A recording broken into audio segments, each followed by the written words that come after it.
So Charles Barkley, your friend, used to be one of your favorite players. Charles Barkley used to be my favorite player. Tell me about it. He's not my favorite player now, not because I don't like him. It's because my boys are my favorite players now. Okay, so your favorite player was on Mike and Mike this morning, and he had something to say about your playing time in college and then your overall approach to the media. So let's take a listen, and then I want to get your response. Okay. Got to understand, Mike, they probably weren't interviewing guys who average 2 points a game in college. So now he's getting his interviews, and everybody's going to put him on because he says catchy stuff. But listen, like I said, I think his kid's probably the #1 player in the draft, and I wish he would let his kid shine. I mean, listen, once I found out he averaged 2 points a game, listen, you need to slow your roll. You said I didn't win the championship, and I said to myself, I need to go back and Google this guy, because maybe I missed the ball era when he was dominating and winning championship everywhere. He missed the ball era when you were dominating and winning championships everywhere. That's what I'm talking about. See, Charles got to go Google me for what? He wants some press. I'm not going to Google Charles. He want to play one-on-one or what all this, and he said I averaged 2 points. Who cares? I know he don't want to play no one-on-one because he's too big. He better stay behind them TNT and eat them donuts.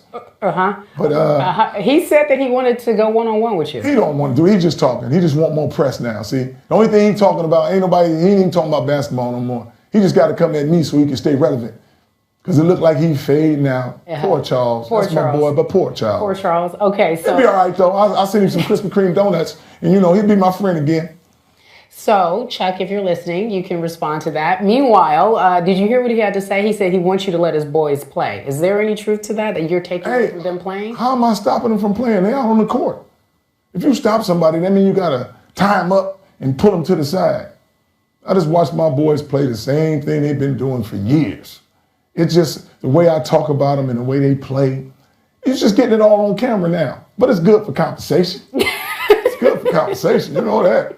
But I ain't taking no shot. My boys, if you that good, you shine on the court. Don't shine from what I'm saying. All right. So we've talked about you and your take on how you handle your boys and how they don't respond. They don't talk back because you don't raise boys like that. And you're okay with all the attention, negative or positive, that you receive. Well, it comes with the territory. And that's how you feel arenas. Like everybody wants to shut me up, but they can't. You see, my boys go out there and you know what? Let my boys finish whooping your tail on the court while you paying attention to what I'm saying on the outside. There was a statement that you made in a recent interview. They said all the talk that you're doing could make more people want to come at Lonzo when he gets in the league. Come at Lonzo? See, that's what all the reporters and everybody say on the outside. They say, hey, when Lonzo get there, you all heard what I said. Get to him. I don't think not one player worried about getting Lonzo. They worried about playing, making their money, and trying to win. All right, so tell me about the tournament. You made a declaration early in the season. Yes. UCLA wins it all. Well, UCLA wins it all. And I still stay true to that. I ain't going to be like, you know what? I don't think they might not win now. Shoot. Any hesitation in what you saw? They didn't win the Pac-12 tourney, so you see that. I never said they're going to win the Pac-12 tournament. What they have on the court, though? Yes. You still okay with the capable assignments? I'm going to tell you this. I told my boy this. There's 3 levels of play. Tell me about it. Regular season, then you got playoff mode, and then you got a championship mode. Okay. And he knows he got to keep going up. I do appreciate you. You're making me laugh, so I'm trying to keep it composed as a journalist. But you are funny, and I know you understand what you're doing. Yes. People have said to me, he reminds me of Earl Woods. You have a bit of Richard Williams to you as well. Is there a method to what some would say is method? Oh no! First of all, you talking about Venus and Serena's dad. That's a single sport. Tiger Woods. That's a single sport. They don't have, one of them got girls, the other one got one boy. I got 3 boys. So you're trying to compare me to them, but you can't. In terms of how you approach, in terms of how you instill, in terms of their work ethic, in terms of what you want them to do and how you want them to operate, I think every father that's got some successful kids is kind of like that. But everybody has the same thing. They want the best for their kids, especially as parents. You just don't videotape everybody. Like somebody's playing piano really good right now. And their parents are saying, you're the best orchestra I ever seen in my life. But ain't nobody want to hear that because ain't nobody trying to watch no piano. Okay. Before I let you go, we were told that the home was burglarized last night. Is everybody okay? Is everything everybody's okay? all right. Chino Hill's got the best neighborhood watch in the world. Okay. As soon as you bust a window, they calling in police. That's all they did was break a window. And that was it? And that was it. Everybody's okay? Everybody, I wish I was there. They wouldn't be. It ain't hard to get in my house. It's hard to get out. Uh-oh. Okay. All righty. Oh, it's coast to coast, guys. Breaking news with Lavar Ball. He is something, ain't he? Thank you so much for joining us. I appreciate you. I appreciate you, sweetheart. Best Thanks of very luck. much. Okay. All righty. Back in a moment.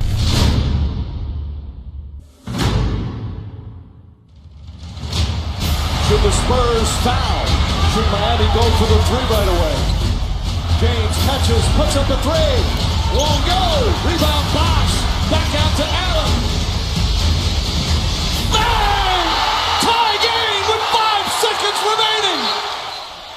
One of the most famous shots in NBA Finals history and the author of said shot, Ray Allen, joins us now on behalf of Polaris Slingshot, a unique three-wheeled moto roadster. Ray, that moment 4 years ago in Miami, all the fans, a lot of them had streamed out. They couldn't get back into the building. What sticks with you about that shot? What's up, David? So much sticks with me about that shot. I think first and foremost, just the fact that I shot that shot, at least 60, 70 times that day, early in the morning and then right before the game, and to be able to be put in that situation, it was almost like I didn't think about it. I didn't breathe. I didn't blink. I just got to where my comfort zone was, and everybody got to see it unfold in that situation at that moment. But it was something that I was so comfortable and used to doing. I know the police tape was up, trying to keep the crowds back and all that stuff, and then you came up. Really, it was as close as a team has ever been to not winning a finals and then coming back and winning it. You guys were on the brink and you pulled it out. And then, Ray, you considered a comeback, I know, last summer. Some teams were contacted, like the Warriors and Cavs. Why ultimately did you decide, that's it, I'm done, don't want to play anymore? Well, I mean, I was looking into it, and I was kind of making this last-ditch attempt at trying to figure out if this was something that I wanted to do, or if it was time for me to hang it up. And there was just, there was interest, and people talked about it, and they were like, we could use him, but nobody was knocking my socks off and giving me any great ideas or presentation for me to really suit up with them. So I was like, I've had a great 18 years. I've overachieved, in my opinion. To be able to win 2 championships is incredible. I never imagined I'd be able to win one. So I was able to say, I can ride off to the sunset and let it go. What's it like, Ray? What's it like being a retired NBA player now? It's the strangest thing in the world, because for most of my life, I've always had a schedule. I've always had somewhere I had to be. Somebody's checking your body fat. Somebody's making sure you got 10 lifts in a month in the weight room. And now, for me, I'm accountable to my own growth or my lack of growth, whatever it may be. So what I learned now is to eat right, to eat better, to challenge myself in my own ways, to run, to ride, to lift weights. And everything I've learned over my 25 plus years of playing basketball, I don't want to lose them. I want to kind of improve on them and make myself a little bit better. All right, so the routine of an NBA game or an NBA season is gone. Your routine was legendary. I know you'd take a nap, and then you'd have your chicken for lunch, and then you'd go to the arena. And you talked about how many shots you would get up, Ray. How many do you think you would shoot before a game, just getting loose? Before a game, I probably shot 150 to 170 shots. And, there's this misconception out there, like kids walk up to me all the time and they say, should I shoot 1,000 shots a day? Or they think there's this big number for your practice, for your routine. And I tell them, it's important that you get the right shots up. If you shoot 1,000 shots, I'll show you 1,000 bad shots that you're shooting. Shoot fourth quarter shots. Those shots that you have a 7-footer running at you and you got to get the shot off over his outstretched arm or hand. And if you practice that shot every single moment you take a shot, that's when you're putting yourself ready to shoot these shots in games. And too often I walk in the gym and I see kids just kind of going through the motions, getting shots up. They're not sweating, they're not moving. and then they'll shoot and walk out of the gym and they say they got a workout in, but they're actually going to fail the minute they go and have to take that game shot. Their body's not going to be ready for it. So my career, I've taken that game shot, that fourth quarter shot every single day, every routine, and then I shoot free throws in between because I know you need pressure on you. And the only way to do that is to do that when you're sweating heavily and you just went through an intense workout. I did a little research here. I know you said at one point you feel like you have a mild case of OCD. How did that manifest itself in your career as a basketball player? Well, I started thinking about all the things that I can do or I can't do. And when I got to the NBA, I was thinking, how am I going to help a team win? The likes of Michael Jordan, Reggie Miller, Mitch Richmond, all these great players that are in the league, Clyde Drexler, that are playing, and how am I going to have an impact? So I started thinking, I said, well, let's control the things that I can control, like being on time, giving extra effort, like doing extra work, like knowing the plays, like all these things. And so I started becoming very anal about them. Being on time, being early is being on time.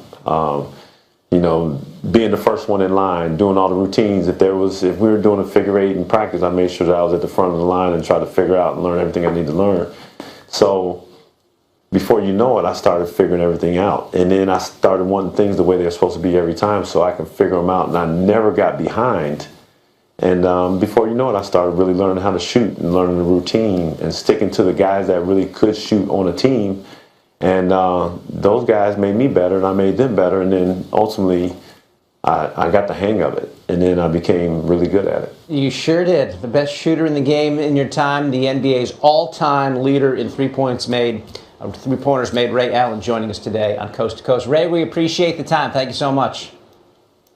Thank you, David.